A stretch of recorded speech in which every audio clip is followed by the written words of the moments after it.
Student learner YouTube চ্যানেলে তোমাদের সকলকে স্বাগত জানাই। আজ আমাদের আলোচ্য বিষয় প্রথম শ্রেণীর ইংরেজি বিষয়ের ফার্স্ট সার্টিভ এক্সাম অর্থাৎ প্রথম পর্যায়ক্রমিক মূল্যায়নের একটা উত্তর সহ নমুনা প্রশ্নপত্র নিয়ে। ফুল মার্কস তোমাদের থাকবে 20 এবং সময় থাকবে 40 মিনিট।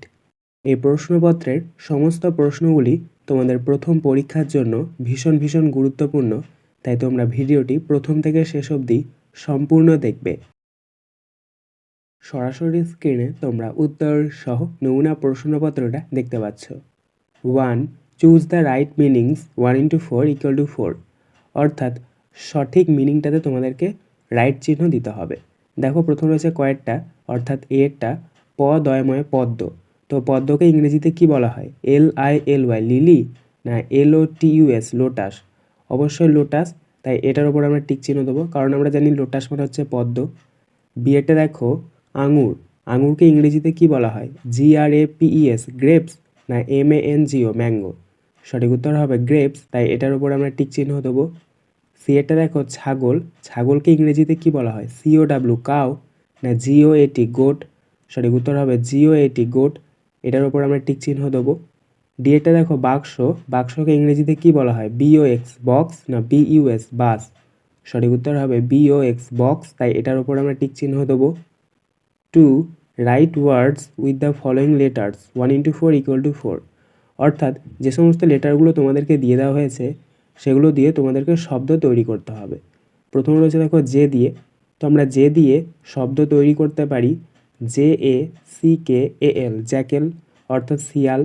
তারপরে বিয়েটা দেখো টি রয়েছে, টি দিয়ে আমরা শব্দ তৈরি করতে পারি TIGER টাইগার অর্থাৎ বাঘ। সিয়েটা দেখো ডি দিয়ে, ডি দিয়ে আমরা শব্দ তৈরি করতে পারি DOOR ডোর অর্থাৎ দরজা। এবং ডিএটা দেখো এম দিয়ে, এম দিয়ে আমরা শব্দ তৈরি করতে পারি MANGO ম্যাঙ্গো অর্থাৎ আম। 3. Match Kalam A with Kalam B 1 × 4 = 4, অর্থাৎ কালাম এর সাথে কালাম বি তোমাদেরকে মিল করাতে হবে। দেখো প্রথম রয়েছে কালাম এর এ রোজ অর্থাৎ গোলাপ ফুল, এটা মিলবে কালাম বি এর RED রেড অর্থাৎ লাল এর সাথে। বিয়েরটা দেখো SKY স্কাই অর্থাৎ আকাশ, এটা মিলবে কালাম বি এর BLUE ব্লু অর্থাৎ নীল এর সাথে। এবং সিয়েরটা দেখো BRINJAL ব্রিঞ্জাল অর্থাৎ বেগুন, এটা মিলবে কালাম বি এর VIOLET ভায়োলেট অর্থাৎ বেগুনি এর সাথে। এবং ডিএরটা দেখো CROW ক্রো অর্থাৎ কাক, এটা মিলবে কালাম বি এর BLACK ব্ল্যাক অর্থাৎ কালো এর সাথে। 4.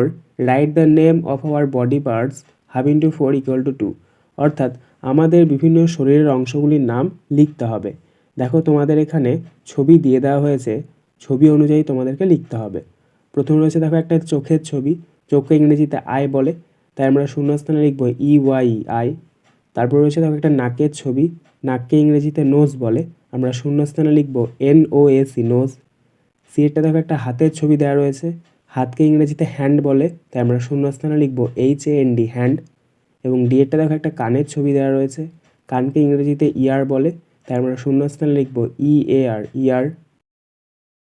5. কমপ্লিট দ্য ফলোয়িং সেন্টেন্স 1/2 × 2 = 1, অর্থাৎ শূন্যস্থান তোমাদেরকে পূরণ করতে হবে। এরটা দেখো ব্যানানা ইজ ড্যাশ, দেখো ব্যানানা মানে হচ্ছে কলা, কলার রঙটা কী হয়? হলুদ, তাই আমরা শূন্যস্থানে লিখবো YELLOW ইয়েলো, অর্থাৎ কলা হয় হলুদ। বিয়েরটা দেখো গ্রাস ইজ ড্যাশ, দেখো গ্রাস মানে হচ্ছে ঘাস, তো ঘাসের রং কী হয়? সবুজ, তাই আমরা শূন্যস্থানে লিখবো GREEN গ্রিন, অর্থাৎ ঘাস হয় সবুজ। 6. Fill in the blanks with suitable letters 1 × 3 = 3, অর্থাৎ শূন্যস্থানে তোমাদেরকে সঠিক লেটারটা বসাতে হবে।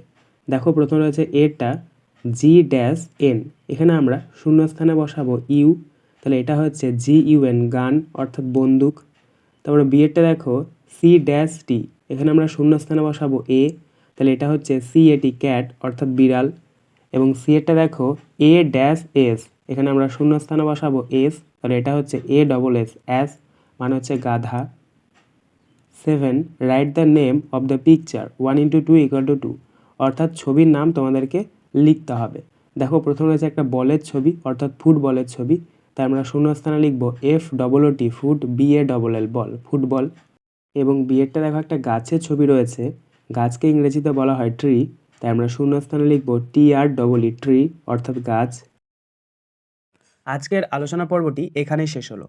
আশা করি ভিডিওটি তোমাদের ভালো লেগেছে। যদি ভালো লাগে একটা করে লাইক করে দিও। সবশেষে তোমাদের কাছে একটাই অনুরোধ, যারা এখনও পর্যন্ত আমাদের চ্যানেলটিকে সাবস্ক্রাইব করে উঠতে পারোনি তারা চ্যানেলটিকে সাবস্ক্রাইব করে পাশে থাকা নোটিফিকেশন বেলকে অল প্রেস করে নিও এই ধরনের নতুন নতুন ভিডিও পাওয়ার জন্য। ধন্যবাদ।